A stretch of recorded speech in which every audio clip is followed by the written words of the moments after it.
Hello everyone. आज आपके समक्ष मैं एक नया विषय लेकर उपस्थित हुई हूँ। आज आपके साथ मैं चर्चा करूंगी विदाई संभाषण, जो कक्षा 11 में इसी वर्ष पुनः सम्मिलित किया गया है। विदाई संभाषण हमारे देश में लॉर्ड कर्जन के व्यवहार, किस तरह का भारतीयों के साथ उन्होंने व्यवहार किया, उस सब का वर्णन इसमें किया गया है। और जितने भी हमारे साहित्यकार रहे हैं उन सभी में बेसिकली अधिकतर ने पत्रकारिता का काम भी किया है।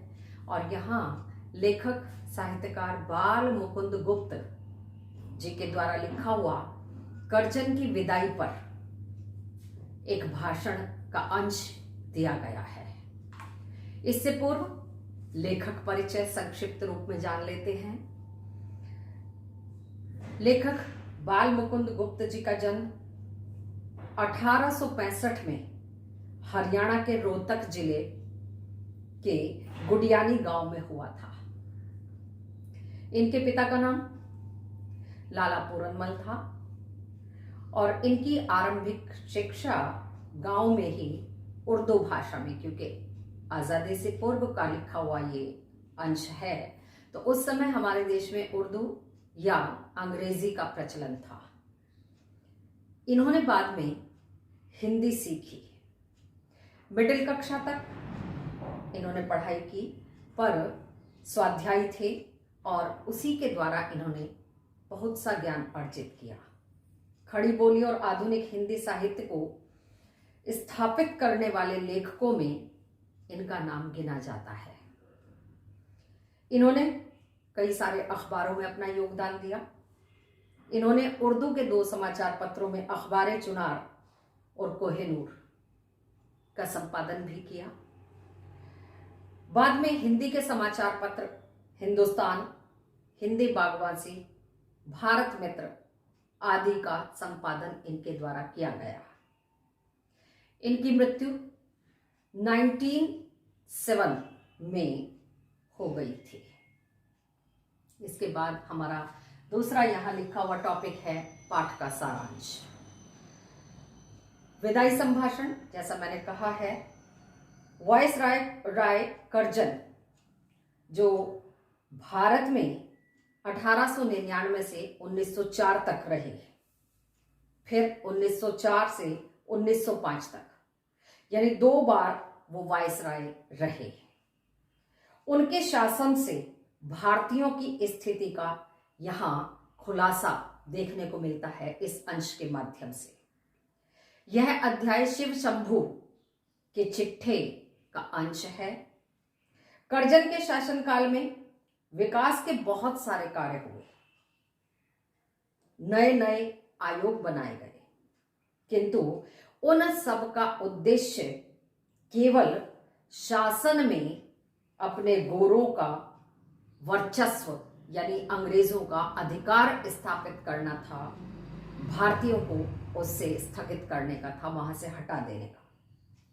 इस देश के संसाधनों का अंग्रेजों के हित में जितना सर्वोत्तम, सबसे अच्छा प्रयोग किया जा सकता था, उनको यूज किया जा सकता था, उतना उन्होंने उपयोग किया। कर्जन ने हर स्तर पर, हर लेवल पर अंग्रेजों का वर्चस्व स्थापित किया। यही उनकी मंशा रहती थी, यही चेष्टा रहती थी कि वे सरकारी निरंकुशता के पक्षधर बने रहें और उसी के तहत वो सारे कार्य करें।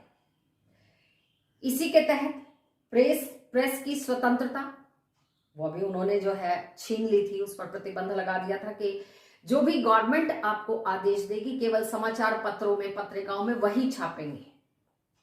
खुलापन नहीं था। निरंकुशता उस समय सरकार की थी। आज अगर हम देखें तो मीडिया निरंकुश है, कुछ भी छाप देती है, जो भी वो देखती है, भले ही उस पर एनालिसिस करे या ना करे, बाद में कुछ और निकल कर आए, पर वो छाप देती है। अंततः काउंसिल में मनपसंद अंग्रेज सदस्य नियुक्त कराने के मुद्दे पर उन्हें देश विदेश दोनों जगहों पर नीचा देखना पड़ा और इससे परेशान होकर उन्होंने इस्तीफा दे दिया। केवल एक नियुक्ति की बात थी जिसको सरकार ने एक्सेप्ट भी कर लिया और ये वापस इंग्लैंड चले गए। इसके बाद हमारा आता है जो इस अध्याय पर आधारित हमारे अभ्यास प्रश्न उत्तर हैं एनसीईआरटी बुक में, उन पर आपके साथ चर्चा करती हूं। पहला क्वेश्चन है, शिव शंभू की दो गायों की कहानी के माध्यम से लेखक क्या कहना चाहता है?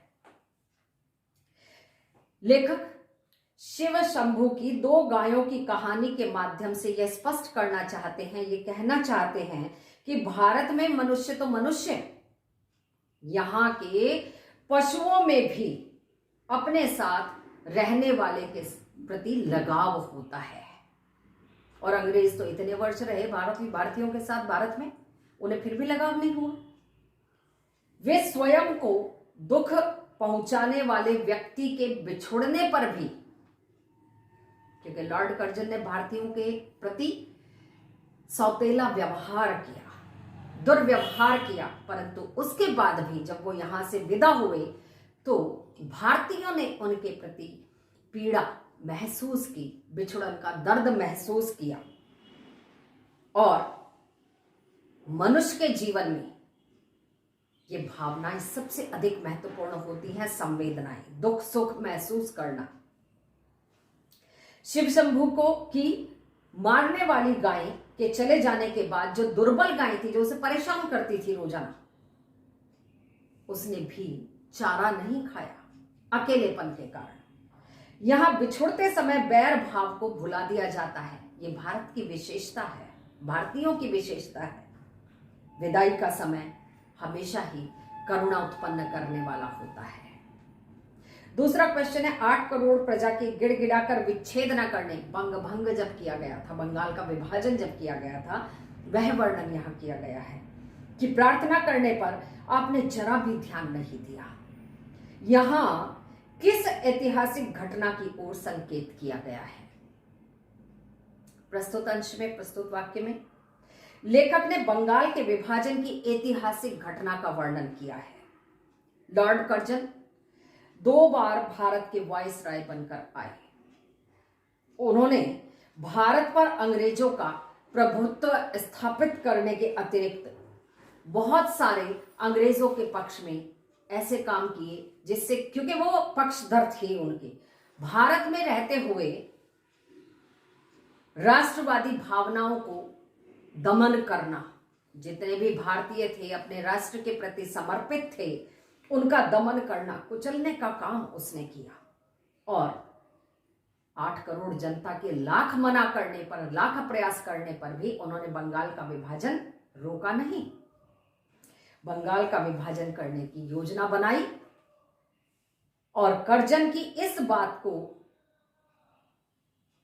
भारतीयों ने, जनता ने समझ लिया और इस योजना का भरपूर भरसक जितना विरोध कर सकते थे उतना किया, परंतु कर्जन ने अपनी जिद को पूरा किया और बंगाल के 2 हिस्से कर दिए, जिन्हें हम आज एक बांग्लादेश के नाम से जानते हैं और दूसरा बंगाल है, पूर्वी बंगाल, पश्चिमी बंगाल। कर्जन को इस्तीफा क्यों देना पड़ा?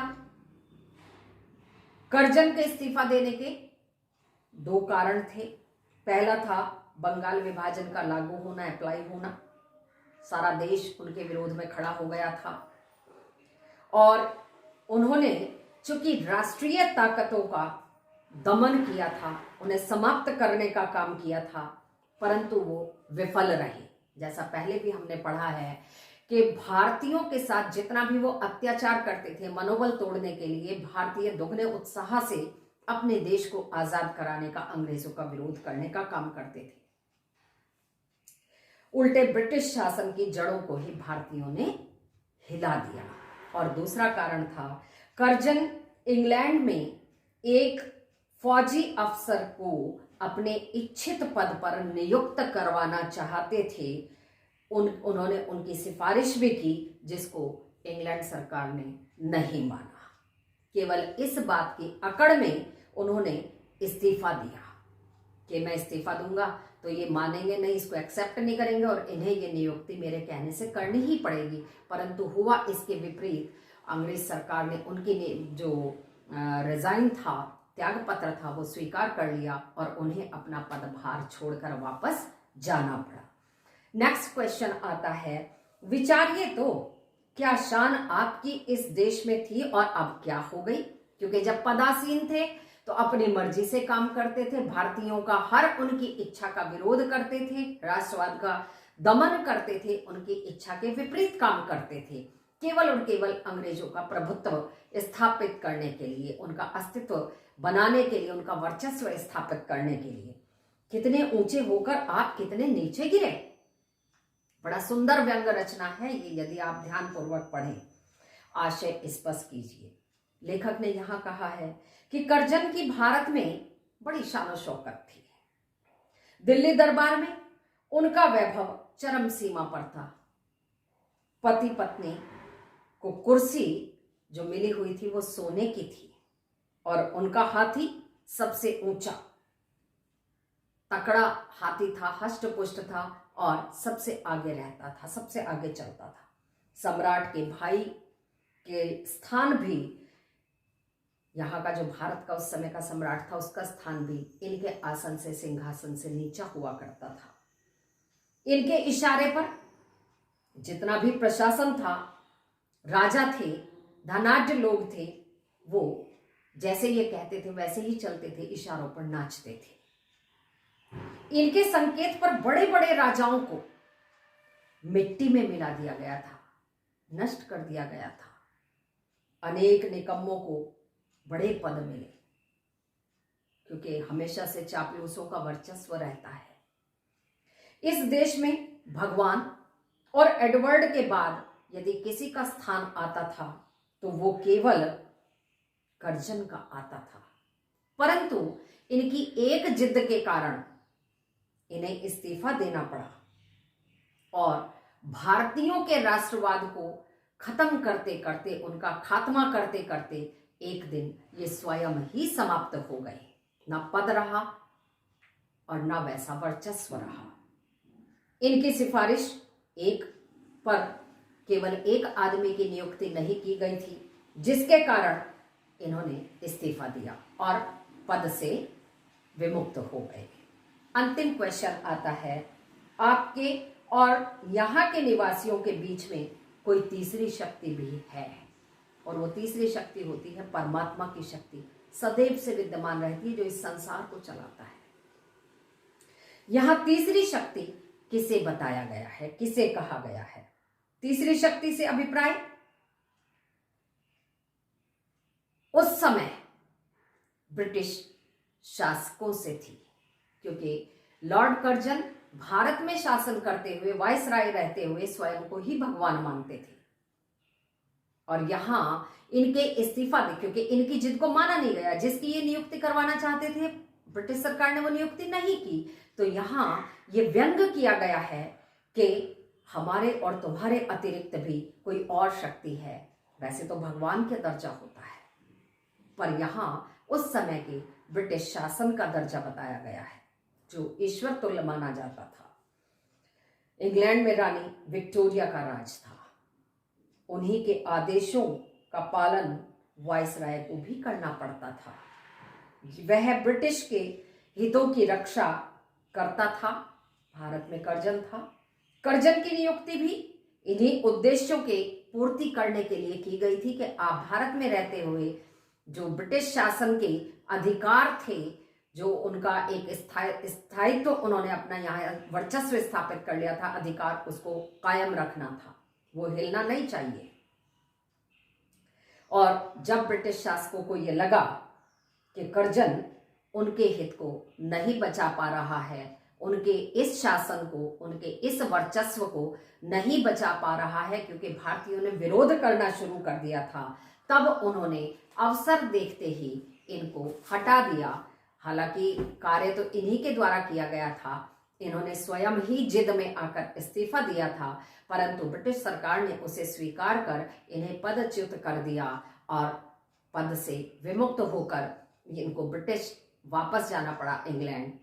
और यहाँ इनके इन अत्याचारों का जिन्होंने हमेशा रहते हुए केवल अंग्रेजों को स्थापित किया और भारतीय राष्ट्रवाद को, भारतीय लोगों के भीतर जो देश प्रेम का भाव था उसको सदैव ही नष्ट भ्रष्ट करने का, दमन करने का काम किया, तो एक दिन इनका भी दमन हुआ, स्वयं ही नष्ट होकर रह गए।